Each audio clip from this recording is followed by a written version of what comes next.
Welcome back, guys, to another video. You got Misfit Chris here, and today, guys, it's all about Sega consoles. And yeah, guys, so I'm super excited to show you guys my Sega collection and a Sega console collection, and go over some of the accessories and some of the history of these Sega consoles. So been out for about a week or two, or no, it's about a week. I dropped that video for you guys about the Sega Mega SG. So if you haven't checked out my Sega Mega SG video, go check it out. It was the last video I did. So if it's your first time on the channel, and you like this type of content, please considering giving this video a thumbs up if you like it. And please consider subscribing, as my channel is small, but it is growing. And thank you to each and every one of you who have tuned into my channel and have subscribed, or just watching this channel and like this type of content. So let's start this video off with a little bit of history. Sega's first console was the SG-1000. It was an 8-bit console, and it was released in 1983. So I was born in 1983, so that was, I'll be 40 this year, so that console is 40 years old. So that is crazy. And it was a direct competitor for the Super Famicom in Japan. So, that's where the battle of Sega and Nintendo did start.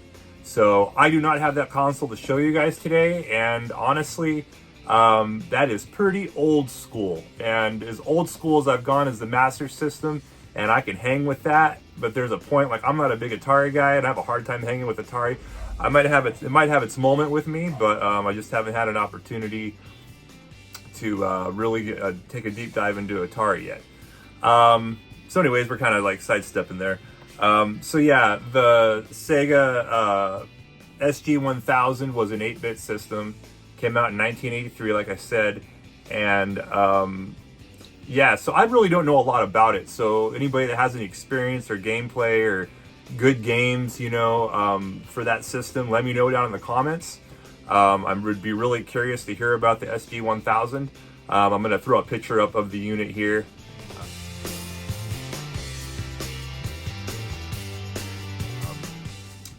So yeah, anyways, I have just about every Sega console I'm going to show you guys today. There's a few variant systems or whatever, but pretty much after the SG-1000, I got every system to kind of like go over a little bit with you guys and show you, and talk about it a little bit. So we're going to start off, which I just acquired this in a lot, and I have a little clip that I'm going to throw up for you guys in the lot that I got. Nice Ninja Turtle, bro. That's for you, man. Oh, no way! Yeah. Woo! Yeah. I think the first cool. time I saw you, you had like a Ninja Turtle something. Either that or Sonic. But this is all it, man. I just threw in this. This is not, there's no game in it or anything, but it's pretty cool. Blockbuster. That's cool, dude. Yeah. But yeah, I mean, cool, you could man. put other cases inside, other games in there. There you go, bro. Very cool, dude. Yeah. Yeah. Sorry, it's not the best shape, but. So I actually acquired three Sega systems that I didn't have.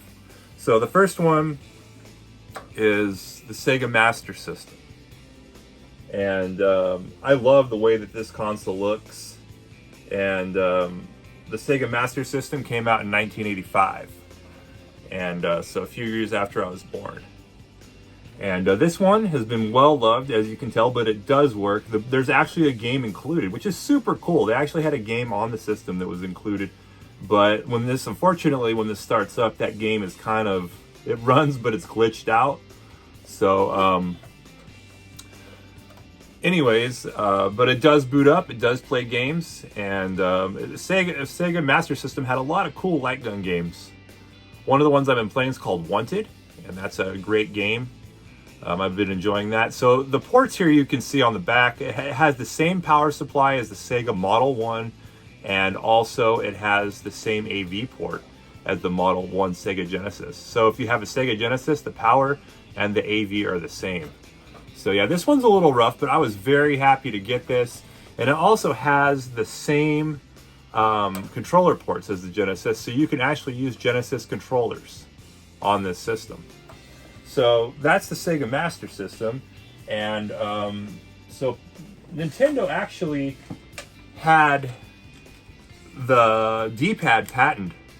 I mean, wouldn't you just use a regular D-pad on the Sega Master System controller? You know, but it was patented, so they could not use that plus sign D-pad, crisscross D-pad.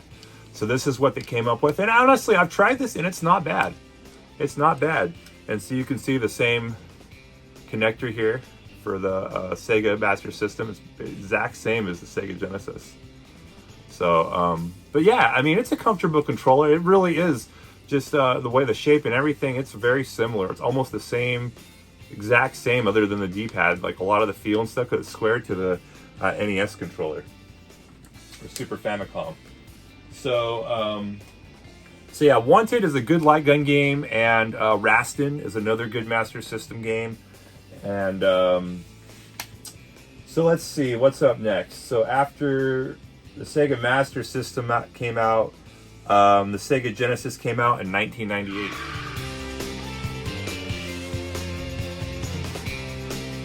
So the Sega Genesis Model 1, and here it is. Mine's a little dusty, but this sucker does play well.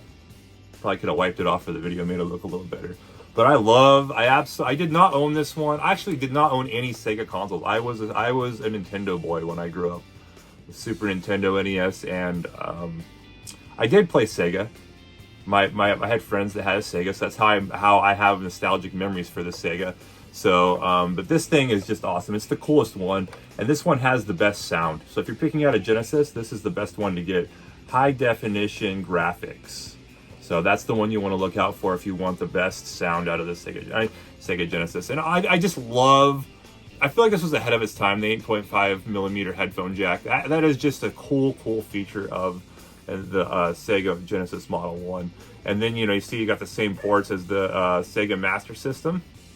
And excuse my dogs in the background. I have 6, and they love to have a nice morning and have a little dog chit chat. I'm rough out there. So yeah, anyways, this is the Sega Genesis Model 1, and I honestly like to play with, they give you so many options. I have a bunch of corded controllers, but the 3-button ones, I'll throw a picture up of the 3-button one, but I'm just for you guys this 6-button. This is from this is actually, I'll show you the whole thing. So this is from Retrobit, and it comes in you can order this on eBay or off Retrobit site, and it comes in this cool container, right? So this cool, like, kind of like, keep it nice container. And so it's a 6-button Genesis controller, 1-to-1 replica done by Retrobit. And yeah, so, and then it comes with a dongle, so you can play on Switch or your analog pocket dock or anything with a USB, pretty much. So that enables that. And then you can go directly, which is cool. It's multifunctional, so it'll actually function with the Sega Genesis console itself. So there's the dongle. So, you got a lot of options these days with retro consoles. I mean, it's pretty crazy, like, how much they're supporting now and stuff with these retro consoles and the different options, and so but yeah, by far the 6-button controller, I mean, it really has just a great feel to it. I absolutely love this controller. Actually, this one includes 2 shoulder buttons as well, and the charge actually is pretty decent on this. And yeah, I can't recommend the wireless one enough. So moving on from the Sega Genesis Model 1, after that came the Sega CD, which I do not actually have. There's actually 2. I lied. So I don't have a Sega CD, but I do. I'm trying to do these in order by year for you guys, so you guys can kind of see the timeline of Sega consoles. So this is a Sega CDX. And apparently they only made 5,000 units, and I think that might be a lot. Who knows? I mean, that's what they say online, but you know, it can depend on, but you know, that's what they say. And I feel like you can always see this on eBay. There's not a ton, but they're there. And this system came out in, well, the Sega CD came out in 1991, and this one actually came out in 1994. So technically this came out in 94, so technically this isn't completely in order. But yeah, so 94 they came out with this CDX, and it only lasted a year. That's why there's only 5,000 units. So this one is actually in the repair bay right now. It's got a new laser, and I just ordered a new motor for this. And so it will hopefully be working soon, and hopefully we'll have a video and a nice update about it working for you guys. So yeah, this is the Sega CDX, and I got a really good deal. These things, even if they're not working for parts, are worth a couple $100. That's how collectible these are.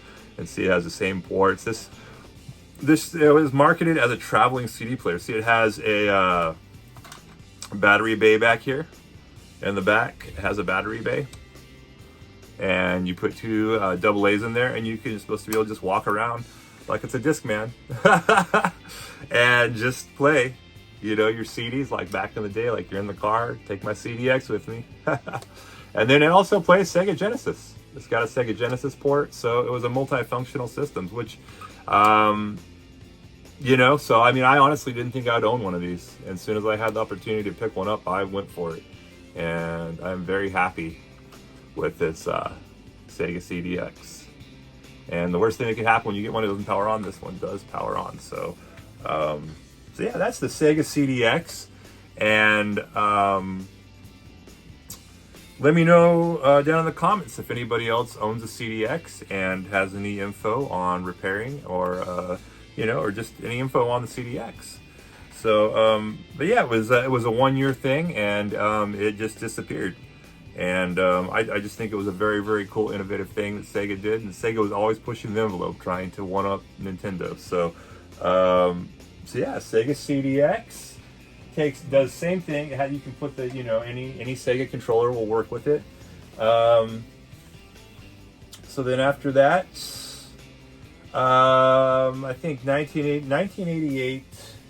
Was the Game Gear, and I actually should have showed you guys an original, but this is my modded one.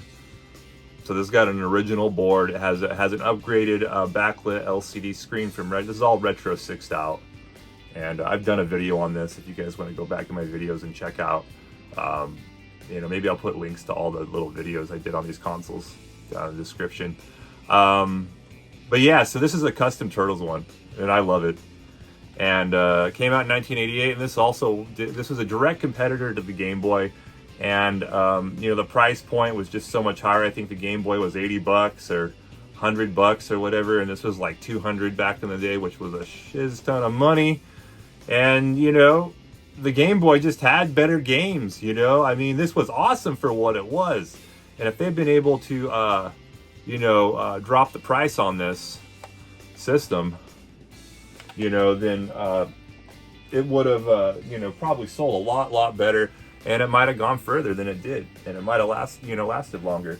I absolutely love the Sega Game Gear, and that was their answer to the Game Boy, and unfortunately, it did fail. You know, but I mean, it did and it didn't. A lot of these, you know, it failed, but look at it now, you know. If they started rebuilding these consoles, you know, people would go bananas in the retro community. You know, they would be like, man, just let me get that, you know. I mean, they'd sell out like that, you know. I mean, they couldn't make enough of them, man. So, and the Sega CDX, I didn't tell you, but it first came out in Japan. It first came out in Japan before it came out in America. And the first ones, so if you're going to get a Sega CD, do not get a first generation Sega CD or a CDX, get a Model 2, okay? That's the best one to get. It has the least, it's the easiest to fix. So, also, I skipped out on this on the Master System for you guys. This is the light gun.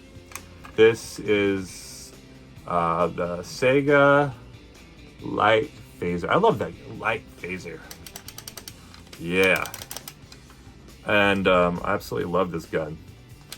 You know, I like the way, I think I like, you know, I don't know. I honestly think the clicking of the zapper for the Nintendo is irritating. This one is a little bit easier with the micro switch. The other one has the ding kind of sound. So, yeah. All right. So then came along the Sega Model 2. Sega Genesis Model 2, and this is my personal unit, and this is a very special and awesome Sega Genesis Model 2. And the reason that this one is special is because these get tossed around, you know, like in the Salvation Army, Goodwill, all that, and probably it's had you know, 10 owners or more. You know, and so this one here had one owner, and I bought some other things from him and stuff, but it was cool because a lot of the stuff he sold me, it was from his own personal childhood, you know, and so that is just cool. I'm only the second owner of this Sega Genesis, so that is really cool. This guy took really, really good care of his stuff, and, you know, I'm very, very happy to own this and be the second owner. So this came out, and this was a revision of the Model 1, and they came out with this unit to, you know, they made it, you know, it was, you know, to make it cheaper, you know, and it does feel a little cheaper. The sound isn't as good, you know, but it's more compact. So, I mean, that's a plus, right? So, yeah, this was to, you know, help Sega save some money and to carry the life of the Sega Genesis. And this is the one that a lot of people, you know, relate to the most. You know, people relate to the Model 1 also, but this one is, I think, a little bit more relatable to people a little bit younger than me, you know, as well. So, and then and then there's also a Sega. I'll put up a picture. There's also a Sega Genesis 3. So a Sega Genesis 3, and it's much more compact, and that was the final revision of this. So then came along, well, let's see, what year did the Sega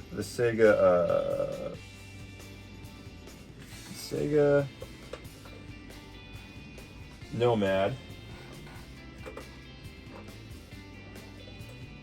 So I actually wrote down the dates here. That's why I'm looking off to the side, guys, because I wanted to remember, but I think I wrote down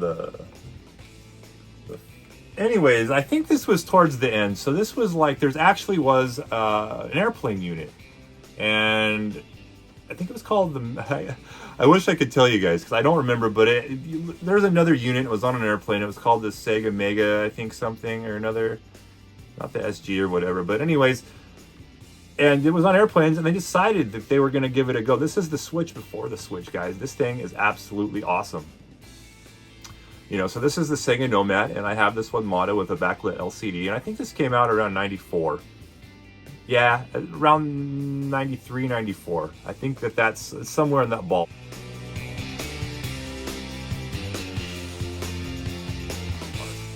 And so this has Nightcore batteries in the back, which are a really good battery for this battery pack. So if you want, this is on Laser Bear. This is done by Laser Bear Industries.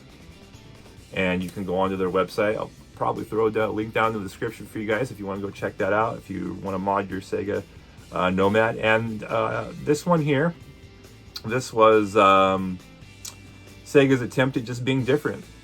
And, you know, and they were. This was just an absolute, and you know, back then the backlit screens just weren't you know, up to par, you know, and now we have, you know, these great, awesome backlit screens. And this could actually act as a Sega Genesis. As you can see, this could act as a Sega Genesis. Like, you know, you could put in a controller port here, and then it has the AV port on top. So you could actually just use this as a Sega Genesis. And these go for a hefty little penny now. I mean, you can't really get one of these for under $200. And it's just awesome being able to just pop in a cartridge and, you know, play Sega Genesis games on the go. So this battery pack is like 8 hours of, you know, or longer, you know, of gameplay, which is way long enough for me. So yeah, if, you know, and it's great if you were going to conventions or, you know, you just, you know, want to test some cartridges out, make sure that they work, you know, so it's really compact, you know, and it's just a great little unit. So then in 1994, 1993 or 1994. 1993, the Sega Pico. I'm gonna throw a picture up of that because I do not own a Sega Pico. It was like a children's kind of like learning system by Sega, and I really don't know much about it other than that. And it's more of just a collector's piece than anything. You know, most people don't use it. It's just a collector's piece if you're, you know, you're Sega crazy, and you love Sega and you just want to have it. You know, be part of your collection. So the Sega 32X. Sega 32X was 1994, and this is the Sega 32X, and this is the add-on for the Sega Genesis Model 1 or 2. It'll fit in either, and so this here is, I slap that right on there like that. It just goes in, boom. Sega Genesis 32X. And so unfortunately this was also a failure, and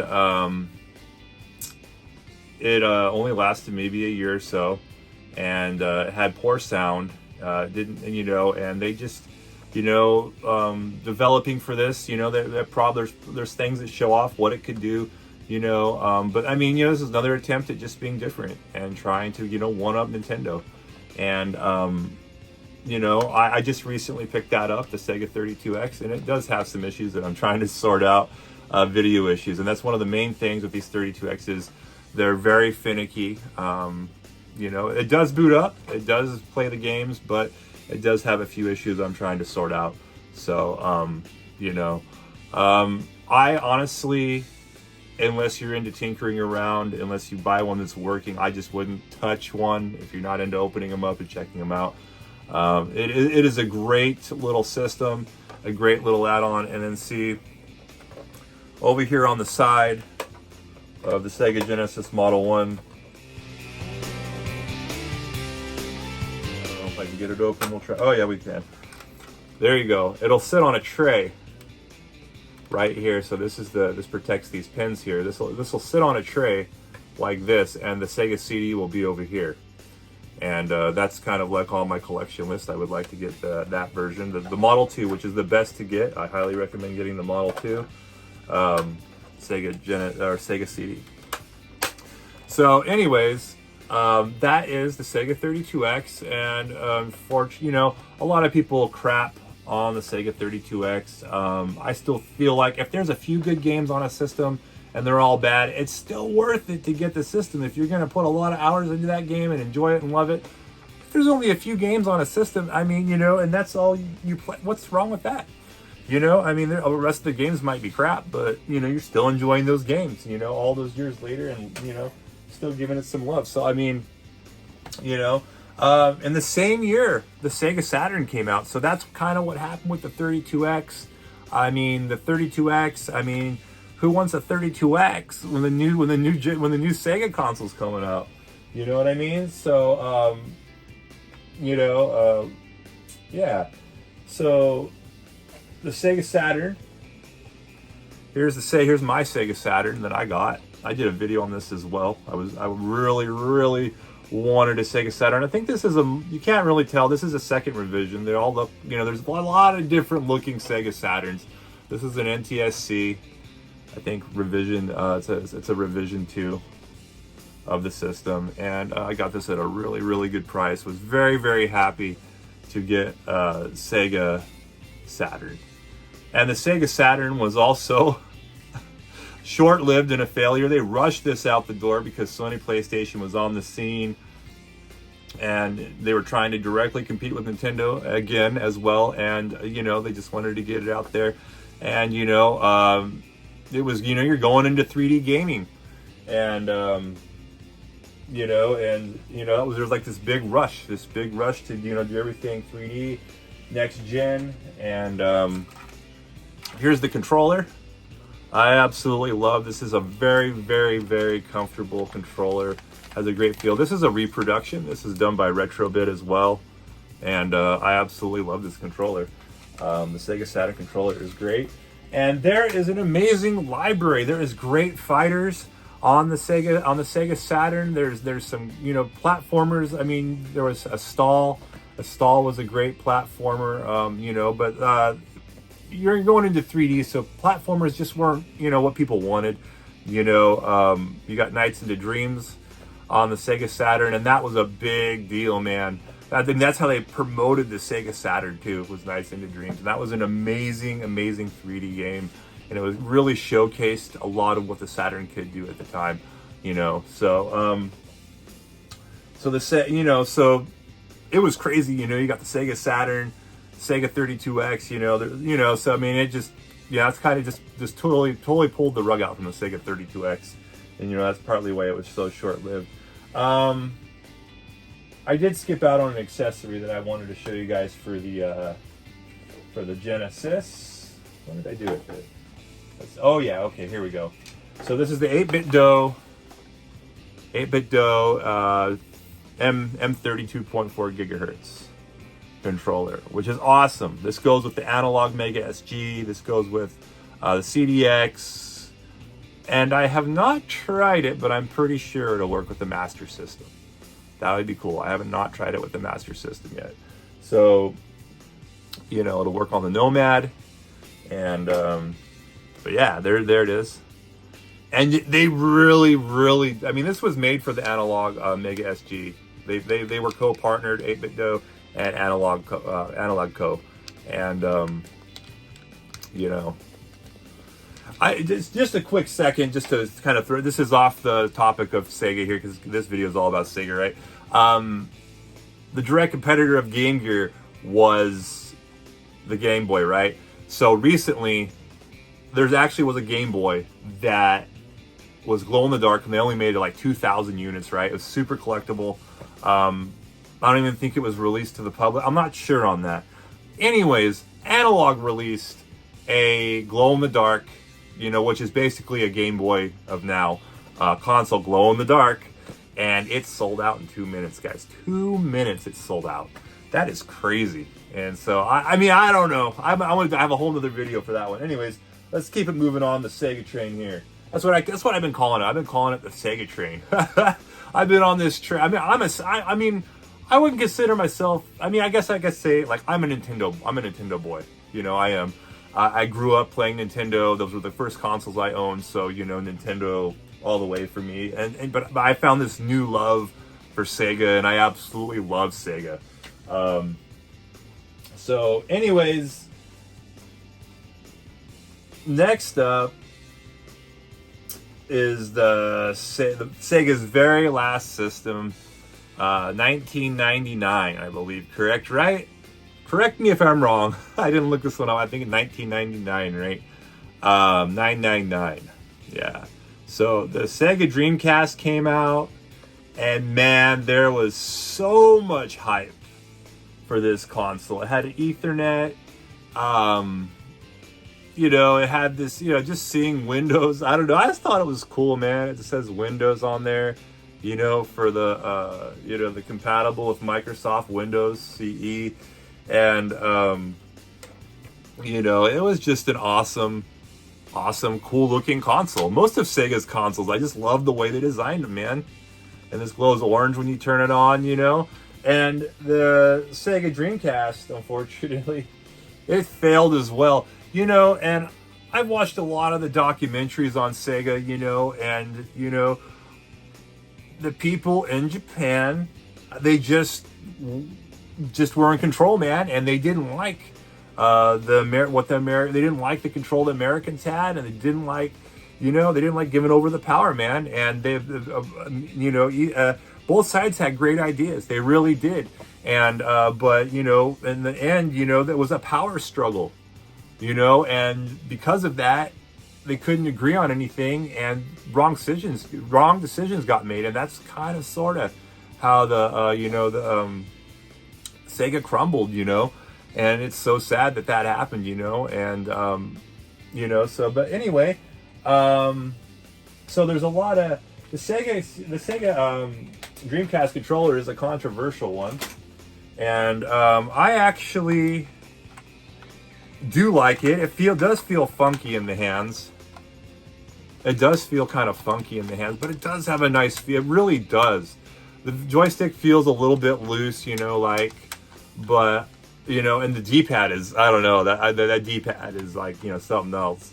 But the way that you moved in games and stuff, like the directional way and stuff, it was really weird. You know, the way that you moved around in games, it wasn't like, it was kind of like 64, you know, they just hadn't polished that analog feeling with the two joysticks, you know, so they had to come up with other ways on the controller to make you move around, you know. So here's another option. This is a Retro Fighters controller, you know, the Retro Fighters came out with, you know, so I might put a link down in the description for this one, the Retro Fighters. And this is just a much more ergonomic like feel controller. It really is. It's just the way it feels in the hands and stuff and everything. It just has a much better, you know, good feel. The one thing I can say is the triggers feel kind of wussy, you know, but yeah. So this Retro Fighters controller, I would definitely highly recommend this controller. So I think we've gone over all the consoles and some of the accessories here. And you know, Duck Hunt actually came out on the Sega Master System before Nintendo actually. And so they were the first ones with Duck Hunt. They actually had a dedicated arcade cabinet that came out back in the day. And I might be able to find a picture of that. If I can, I'll put it up so you guys can see what that looks like. So yeah, guys, I hope you enjoyed this video and seeing all the different generations of Sega consoles. I really enjoyed showing off my Sega console collection and, you know, talking about it with you guys, you know, and sharing a little bit of history and info, you know, and, you know, I'm new to the Sega, so, you know, I mean, I'm new to say the Sega history. So, you know, if you have any, you know, cool history bits, or, you know, correct me if I'm wrong on any of my facts down on the bottom, you know. So if you want to give me some flack and I got some information wrong, just let me know, correct me down in the comments. You know, I tried to be as accurate as I could be with the dates, you know, and stuff and all that. You know, so yeah, thank you so much, guys, for joining me on this video and checking out my Sega console collection. And I will catch you guys on the next one.